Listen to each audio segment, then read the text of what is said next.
नमस्कार बच्चों, आप लोग यहाँ पर देख सकते हो। जो कोई भी बच्चा मध्य प्रदेश राज्य का है, किस राज्य का है? मध्य प्रदेश राज्य, और कक्षा 10वीं क्लास में है। एक सेकेंड।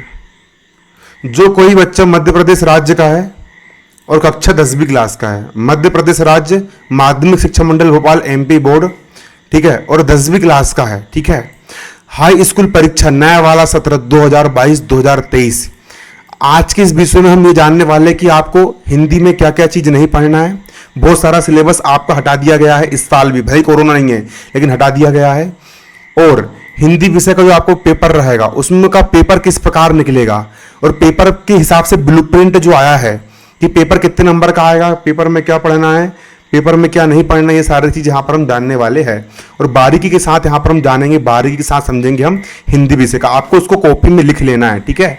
सिर्फ देखने से काम नहीं चलेगा, अभी कॉपी निकालो और अभी इसको लिखो, फिर कॉपी में लिखना, क्योंकि इसी के आधार पर आपका पेपर बनेगा 10वीं क्लास का, ठीक है। त्रैमासिक में भी, वार्षिक में भी और अर्धवार्षिक में भी, ठीक है ना। और वार्षिक मेन ही ब्लूप्रिंट वार्षिक परीक्षा के लिए होता है, लेकिन त्रैमासिक में भी काम आता है, अर्धवार्षिक में भी काम आता है। और जो देखो, सिर्फ मेहनत करने से इंसान जीवन में सफल नहीं होता, स्मार्ट वर्क करना पड़ता है। मतलब आप कुछ भी मत पढ़ो, जो ब्लूप्रिंट में दिया है, जो पेपर में आने वाला है, जो सिलेबस में, आप सिर्फ उसी को पढ़ो। आप अगर ब्लूप्रिंट के अकॉर्डिंग अपनी तैयारी करोगे, आप ब्लूप्रिंट के हिसाब से अपनी पढ़ाई करोगे, तो आप आराम से 98%, 99% आप लेके आ सकते हो। आपका हिंदी का जो पेपर रहेगा वो 75 नंबर का रहेगा, और 15 नंबर आपके टीचर लोग के हाथ में रहेंगे, और 5 नंबर, 15 5 हो गए कितने, 75 15 कितने हो गए, 90, और 5 नंबर त्रैमासिक परीक्षा के जुड़ेंगे और 5 नंबर अर्धवार्षिक परीक्षा के जुड़ेंगे। 10वीं क्लास में जुड़ रहा है, नियम आ गया है, ठीक है। पेपर हल करने के लिए आपको दिए जाएंगे 3 घंटे। सबसे पहले समझो क्या पेपर में क्या पढ़ना है, क्या नहीं पढ़ना है, तो समझो। सबसे पहले देखो, आपको जो क्षितिज भाग 2 वाली जो किताब मिली है, क्षितिज भाग 2 वाली किताब, हिंदी की जो आपको क्षितिज भाग 2 वाली किताब मिली है, वो किताब में 2 प्रकार के पाठ है। एक है आपके कविताएं वाले पाठ, उसको हम कहते हैं काव्यखंड, उसको हम कहते हैं काव्यखंड, और एक है कहानी वाले पाठ, उसको हम कहते हैं गद्यखंड। तो क्षितिज बुक की जो कविताएं वाले पाठ है, काव्यखंड वाले, उसमें कौन कौन सी चीज आपको पढ़ना है? पद्य साहित्य का इतिहास एवं काल विभाजन, रीतिकाल, आधुनिक काल, प्रयोगवाद, प्रगतिवाद, नई कविता, ये सब चीज आपको पढ़ना है। सिर्फ इतना ही पढ़ना है। क्या पढ़ना है आपको सिर्फ पद्य साहित्य का इतिहास पढ़ना है, शिवलाल की गाइड, नवबोध की गाइड, प्रबोध की गाइड, जितनी भी अच्छी अच्छी गाइडें होती है, या परीक्षा अध्ययन हो गया, इसमें आपको आसानी से मिल जाएगा ये सारी चीज़, है ना। प्रबोध की गाइड में बहुत अच्छा दिया था, मैंने पिछले साल पढ़ा था प्रबोध की गाइड से। शिवलाल की भी अच्छी सारी गाइड अच्छी है, ठीक है। तो उसमें आपको पद्य साहित्य का इतिहास पढ़ना है और काल विभाजन पढ़ना है, और काल में सिर्फ आपको रीतिकाल पढ़ना है और आधुनिक काल पढ़ना है। और आधुनिक काल में भी 6 नहीं पढ़ना है, सिर्फ 4 ही चीज पढ़ना है, 3 ही चीज पढ़ना है, प्रयोगवाद, प्रगतिवाद और नई कविता। इतना ही टॉपिक पढ़ना है आपको सिर्फ, इसके अलावा कुछ नहीं पढ़ना है, ठीक है। इसके बाद कवि परिचय। कवि परिचय में आपको कोई भी कवि दे देंगे, उनकी 2 रचनाएं लिखना पड़ेगा, भाव पक्ष लिखना पड़ेगा और कला पक्ष लिखना पड़ेगा। ये क्वेश्चन आएगा आपको 3 नंबर का एक। इसके बाद भावार्थ, संदर्भ, प्रसंग, अर्थ आपको लिखने के लिए आएंगे।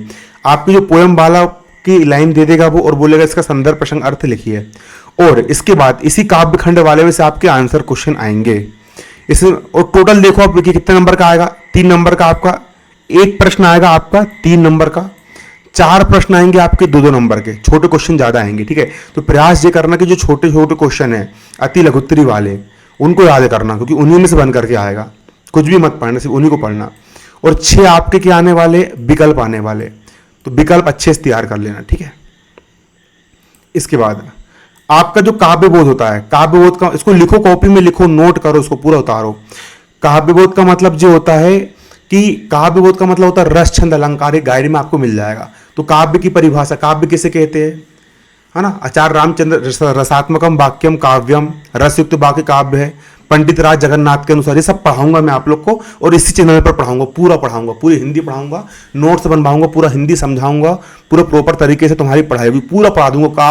काव्य के भेद, प्रबंध काव्य, मुक्ता काव्य, जो पूरा पढ़ाऊंगा, ठीक है। रस के अंग, रस के कितने अंग होते? 4 अंग होते, स्थायी भाव, विभाव, अनुभाव, संचारी भाव। और रस के उदाहरण, है ना। और प्रकार कितने होते? रस के 9-10 प्रकार होते हैं, ठीक है। फिर छंद में आपको दोहा छंद पढ़ना है, दोहा छंद श्री गुरु चरण सरोज रज पवन तनय संकट हरण मंगल मूर्ति रूप राम लखन सीता सहित हृदय बसहु सुरभूप। चौपाई छंद पढ़ना है, जय हनुमान ज्ञान गुण सागर, ये चौपाई है, ठीक है। इसके बाद अलंकार आपको पढ़ना है, मानवीकरण अलंकार, पुनरुक्ति, प्रकाश अलंकार, अतिशयोक्ति अलंकार, अन्योक्ति अलंकार, इतना पूरा पढ़ना है आपको। ये भी मैं आपको 1-2 घंटे क्लास में पूरा कवर कर दूंगा। आपको इसमें 2 क्वेश्चन आएंगे 2-2 नंबर के और 6 आपके विकल्प बन करके आएंगे। इसके बाद आपकी जो क्षितिज वाली बुक है, क्षितिज वाली बुक का कौन सा अध्याय, गद्य खंड वाला, इसमें आप गद्य की प्रमुख विधाएं एवं गौण विधाएं, गद्य की विधाएं कौन कौन सी होती है, नाटक हो गया, एकांकी हो गया, डायरी हो गया, ये सारी गद्य की विधाएं। लेखक परिचय, आपके पाठ के जो लेखक है उनकी 2 रचनाएं, और भाषा शैली और साहित्य में स्थान, ये लिखना पड़ेगा। एक क्वेश्चन आएगा 3 नंबर का। इसके बाद संदर्भ प्रसंग अर्थ लिखना पड़ेगा, हर साल आता है। फिर आपको आंसर क्वेश्चन आएंगे इससे। इसमें आपका 1 क्वेश्चन आएगा 3 नंबर का, 4 क्वेश्चन आएंगे आपको 2-2 नंबर वाले। इसमें भी छोटे क्वेश्चन 2 नंबर वाले ज़्यादा आ रहे हैं, तो आपको अति लघुत्तरी पूरी याद करना है, ठीक है। और आपको 6 के आएंगे यहाँ पर विकल्प बन करके आएंगे। इसके बाद भाषा बोध, भाषा बोध का मतलब होता है हिंदी व्याकरण है, भाषा बोध का मतलब होता है हिंदी व्याकरण। तो हिंदी व्याकरण में क्या क्या पढ़ना है आपको, संधि पढ़ना है, समास पढ़ना है, वाच्य पढ़ना है, क्रिया के भेद पढ़ना है, क्रिया विशेषण पढ़ना है, मुहावरे पढ़ना है, लोकोक्तिय पढ़ना है, अनेकार्थी शब्द, अनेक शब्दों के लिए एक शब्द, वाक्यांश के लिए एक शब्द, वाक्य भेद पढ़ना, वाक्य अर्थ के आधार पर वाक्य कितने प्रकार के होते हैं, 8 प्रकार के होते हैं, प्रश्न अर्थ के आधार पर शब्द शक्ति पढ़ना, शब्द गुण पढ़ना है, ये सारे व्याकरण, ये सब मैं पढ़ा दूंगा, आप चिंता बिल्कुल मत करो। तो लिखो, लेकिन कॉपी में भी, कॉपी में लिखो आप इसको। 1 क्वेश्चन आएगा आपको 2 नंबर का और 6 आपके यहाँ पर विकल्प बन करके आएंगे, ठीक है। अगला आप देख सकते हो, आपकी जो कृतिका वाली बुक है, कृतिका वाली बुक से आपका 1 प्रश्न आएगा 2 नंबर का और 6 विकल्प आएंगे। फिर आपठित बोध आएगा, आपको 1 क्वेश्चन आएगा 4 नंबर का, आपठित गद्यांश, उसी में से उत्तर ढूंढ के लिखना पड़ेगा। पत्र आएगा आपको पेपर में, पत्र आपका 1 आएगा 4 नंबर का, पत्र नए पेज से लिखना है। आपको निबंध लिखने के लिए आएगा कितने नंबर का, 4 नंबर का, और एक अनुच्छेद, विज्ञापन लेखन, ये कुछ भी आ सकता है इनमें से, संवाद लेखन में से 1 क्वेश्चन आएगा 3 नंबर का। ये पूरा उतार लो, ब्लू प्रिंट कॉपी में लिख लो। अब क्या क्या चीज़ नहीं पढ़ना है वो भी समझ लो, ठीक है। क्या क्या चीज़ आपको पेपर में नहीं पढ़ना है, तो देखो आप 2022-23 के लिए आपको क्या क्या नहीं पढ़ना है, ये जितनी चीज़ आपको हटा दिया गया है, नया वाला है, बिल्कुल नया वाला ना। क्षितिज काव्य खंड वाले का पाठ 3, पायनी, नूपुर, डार, द्रुम, परला, फटिक, सिलानी, ये आपको बिल्कुल नहीं पढ़ना है, इसको क्रॉस कर लीजिए, मत पढ़ना है इसको, पेपर में आएगा नहीं, सिलेबस से हटा दिया गया है। क्षितिज भाग 2 काव्य खंड का पाठ 7, छाया मत छूना, ये भी आपको नहीं पढ़ना है। क्षितिज भाग 2 काव्य खंड कन्यादान, ये भी आपको नहीं पढ़ना है, पेपर में नहीं आएगा। क्षितिज भाग 2 गद्य खंड का पाठ 13 मानवीय करुणा की दिव्य चमक, ये भी आपका नहीं आएगा। क्षितिज भाग 2 गद्य खंड का पाठ 15 स्त्री शिक्षा के विरोधी कुतर्कों का खंडन, ये भी नहीं पढ़ना है। कृतिका भाग 2 का जार्ज पंचम की नाक, ये भी आपका नहीं आएगा, नहीं पढ़ना है। और कृतिका भाग 2 का पाठ 4 यही ठैया झुलनी हैरानी हो रामा, ये भी आपको नहीं पढ़ना है। इस प्रकार आपका हिंदी विषय का ब्लूप्रिंट है, आपको सिर्फ ब्लूप्रिंट के अकॉर्डिंग ही तैयारी करना है। तो बच्चों वीडियो कैसा लगा कमेंट करके बताइए, और कक्षा 10वीं की हिंदी और पूरे विषय इस चैनल पर पढ़ाए जाते हैं। धन्यवाद, जय हिंद, जय भारत।